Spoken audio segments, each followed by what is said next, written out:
እግዚአብሔር ምቹ ጊዜ ይሰጣል። እግዚአብሔር በጣም የተመቻቸ ጊዜ ይሰጣል። እግዚአብሔር በሰጠን ምቹ ጊዜ ግን የእግዚአብሔርን ወንጌል ሳናገለግል ማለፍ፣ ይህንን የእውነት ቃል ሳንገልጥ ማለፍ በጣም ከባድ ነውር ነው።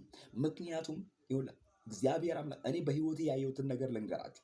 እግዚአብሔር አምላክ በአባቴ ቤትም ቢሆን በራሴ ቤትም ብቻዬን ስኖርም ቢሆን ዛሬም ደግሞ ትዳር ይዤ ባለሁበት በዚህ ዘመንም እግዚአብሔር በዘመናት መካከል ምቹ ጊዜ ሲሰጠኝ እግዚአብሔር የሰጠኝን ምቹ ጊዜ አሳልፌያት አላውቅም። አየህ ለማምለክ መጽሐፍ ቅዱስ እንዲህ ይላል፣ አንተም አምላክህን እግዚአብሔርን ታመልካለህ፣ ወይም ደግሞ እናንተም አምላካችሁን እግዚአብሔርን ታመልኩታላችሁ፣ እርሱም እህልና ውሃን ይባርክላችኋል ይልና በሽታንም ከሰፈራችሁ ያርቃል በኢየሱስ ክርስቶስ። ስለዚህ እግዚአብሔር አምላክ በእኛ ሊመለክ ይገባል። ትናንትና ብያችኋለሁ፣ ዛሬም እደግመዋለሁ። እግዚአብሔር አምላክ በምን በጸሎት ሊመለክ ይገባል፣ በስጦታ ሊመለክ ይገባል፣ ሕያውና ነውር በሌለበት ቅዱስ በሆነ መስዋዕት ሊመለክ ይገባል። ወንጌሉን ከፍ በማድረግ እግዚአብሔር አምላክ ሊመለክ ይገባል። ቸርነቱን፣ በጎነቱን፣ መልካምነቱን፣ ኃያልነቱን፣ ገናናነቱን የእግዚአብሔርን ታላቅነት በማውራት ሊመለክ ይገባል። ምክንያቱም እግዚአብሔር አምላክ በምድር ላይ እኛን ሲፈጥረን እግዚአብሔር አምላክ ወደ ምድር እኛን ሲያመጣን የሰማይን አምላክ ልዑልን እግዚአብሔርን እንድናመልከው ብቻ ነው። ሌላ ለምንም አይደለም የመጣ ነው። ወደዚህ ምድር የመጣንበት ዓላማ ወይም ደግሞ ተምረን አግብተን ወልደን ልንሞት አይደለም። ሄደ ተብሎ ሊዘመርልንም አይደለም። ስንሞት የመጣንበት ዋና ዓላማ እግዚአብሔርን ልናመልኩ። ለዚህ ምልክታችን ወይም ደግሞ ምሳሌያችን ነቢዩ ኤርሚያስ ነው። ኤርሚያስ ገና ሳይፈጠር ወይም ደግሞ በእናቱ ማህፀን ሳለ እግዚአብሔር ለራሱ ስራ ለራሱ ዓላማ እንደለየው ይናገራል።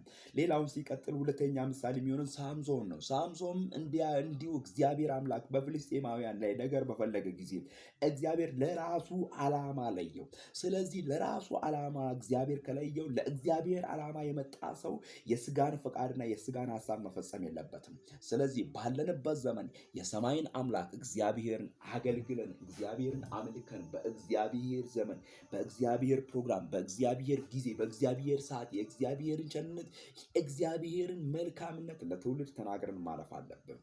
እንዲህ እንበለዋ፣ መዳን በሌላ በማንም የለም። ወዳጄ ልታነብ ትችላለህ፣ ወዳጄ ልታቅ ትችላለህ። ነገር ግን ወንጌሉ ምን ይላል?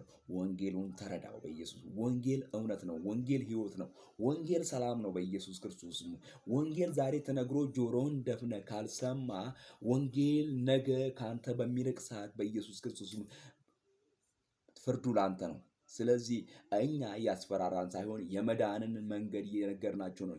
የመዳንን ሚስጥር እየነገርናቸው ይህንን የእውነቱን ቃል እየሰበክንላቸው።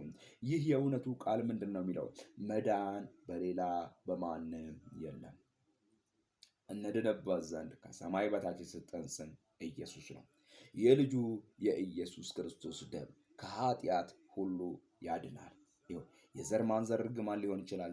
የተለያየ ኃጢአት ሊሆን ይችላል።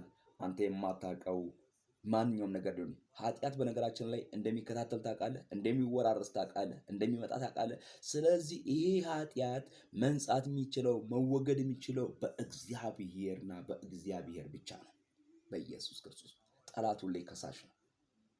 እንዳትሄድ ይከሳል፣ እንዳታድግ ይከሳል፣ እንዳትኖር ይከሳል፣ እንዳትወልድ ይከሳል በኢየሱስ ክርስቶስ። እግዚአብሔር ግን በሰጠህ እድል እግዚአብሔር ግን በሰጠህ እድሜ ከፍ አድርገህ ወንጌሉን ተናገር።